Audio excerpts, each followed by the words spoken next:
como esta no se está dando, y esa es la razón de los precios altos, se quiere introducir a un nuevo competidor, que ese nuevo competidor sea Petroperú, y se van a buscar mecanismos por los cuales Petroperú, sin perder dinero y ganando una cantidad razonable que es válida en otros lugares, pueda competir en el mercado.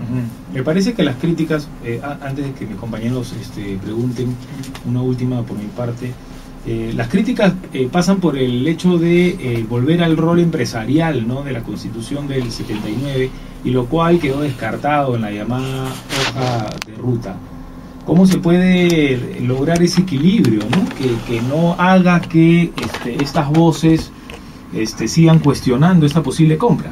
Claro, la única forma es tener una motivación clara. Es decir, estos son los objetivos, esto es lo que se persigue. Recién con esos objetivos se ve si se justifica o no se justifica que el Estado intervenga en esto y que Petroperú pueda adquirir esos activos.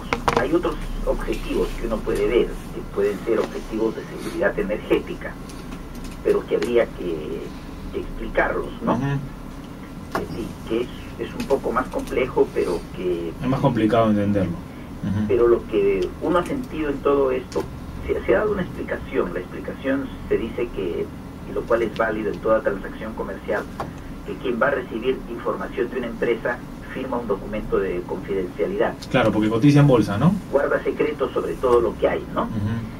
Pero la confidencialidad es sobre la información que hay al interior, no necesariamente sobre las intenciones y objetivos, digamos, ¿no? Así es, ¿no? Entonces, hubiera sido preferible que esto hubiera sido manifestado, expuesto por el Estado, que las personas encargadas de esto, en parte del Estado, hubieran conversado con otros líderes políticos, temas incluso difíciles de tratar en público se pueden tratar en el Congreso, en una reunión reservada, y ir formando un consenso sobre el tema antes de lanzar el tema, ¿no?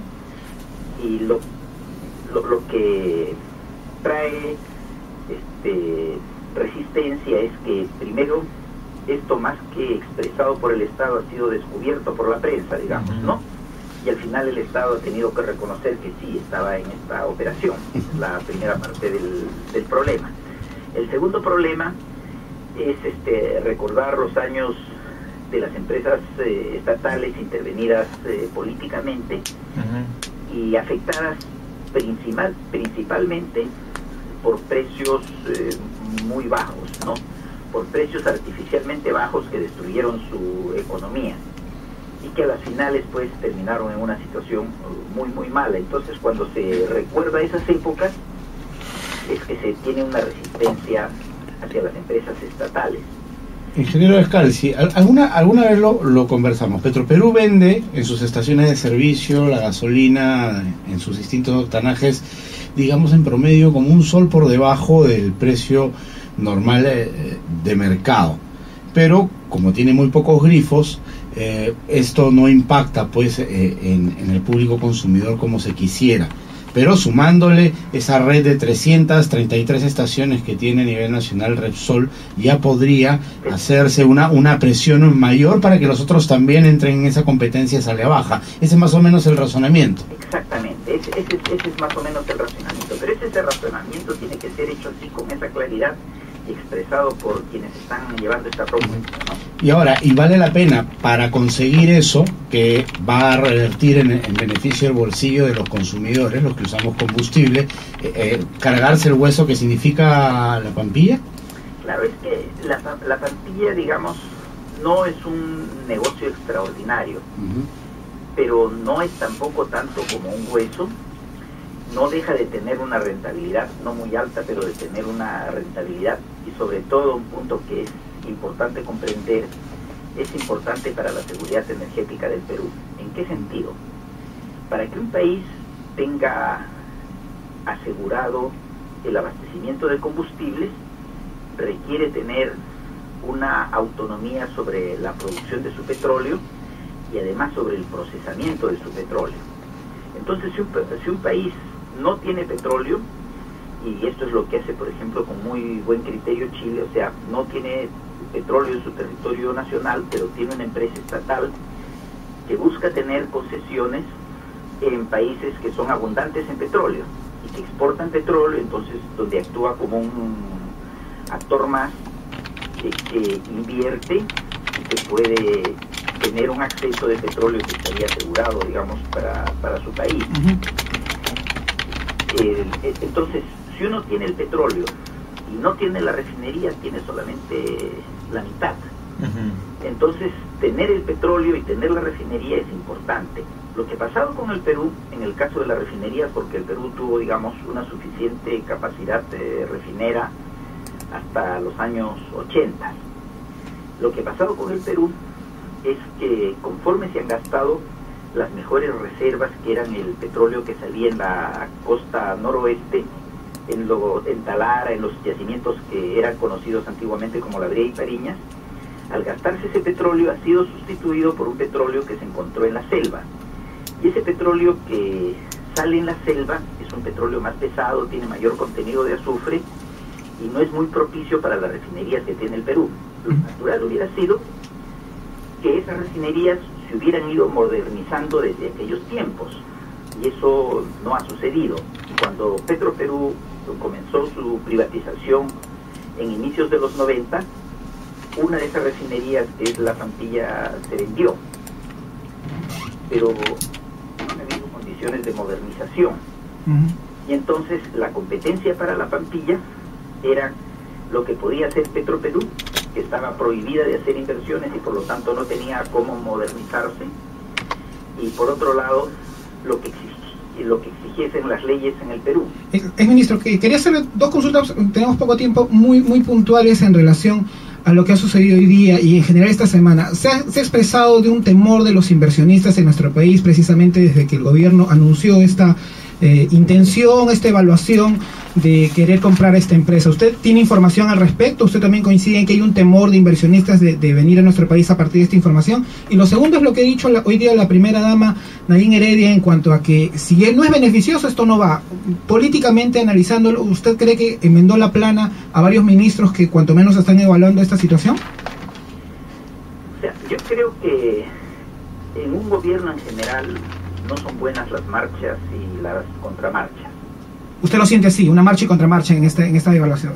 Cuando hay una contramarcha, quiere decir que uno se equivocó, ¿no es cierto? Está reconociendo un error, pero se equivocó. Pero este tipo de errores por lo menos no se deben... Hay un doble mensaje, ¿no? Primero hay que pensar bien, hay que evaluar bien, y recién después de eso poder actuar, ¿no? Entonces, no sé si el sentido es decir, como usted me dice, enmendó la plana a los ministros. Y en cuanto al temor, es un temor más bien vinculado a lo que fue esgrimido como plan de gobierno en la primera vuelta electoral. La gran transformación. Entonces, eso genera un temor, pero a mí lo que me parece es que se ha hecho demasiado eco, demasiado ruido sobre el tema.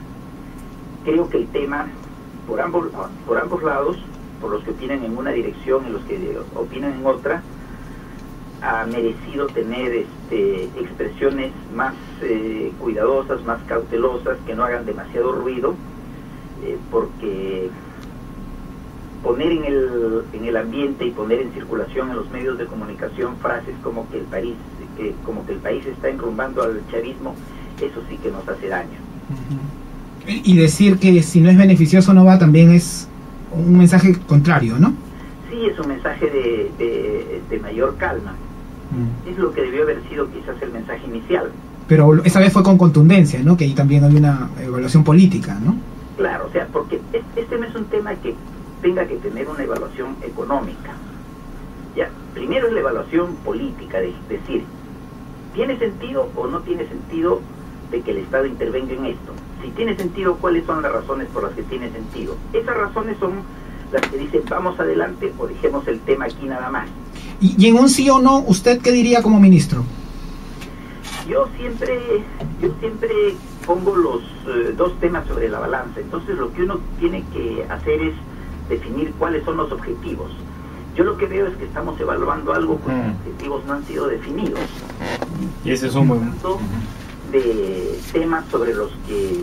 especulaciones, pues, ¿no? Que son de carácter emocional, que son de carácter de recuerdos, pero carecen de la objetividad que se necesita. Yo lo que le puedo decir, en mi caso, pienso que según los objetivos, habrían objetivos los cuales justificarían la inversión, según esos objetivos, y habrían objetivos, según otros objetivos, que de ninguna manera justificarían esta operación. Bueno, en todo caso hay que tener la información sobre la mesa, ¿no? Sí, y sobre todo la discusión, el punto básico, ¿no? ¿Para qué es lo que queremos hacer con ella? ¿Por qué el Estado y por qué no en el sector privado? Claro, despejar dudas y temores o ratificarlos. En todo caso, quién sabe. Ingeniero, muchas gracias. Nos ha ganado el tiempo. El ingeniero Carlos Herrera de Calci, ex ministro de Energía y Minas. Pausa, regresamos con más aquí en Opinión.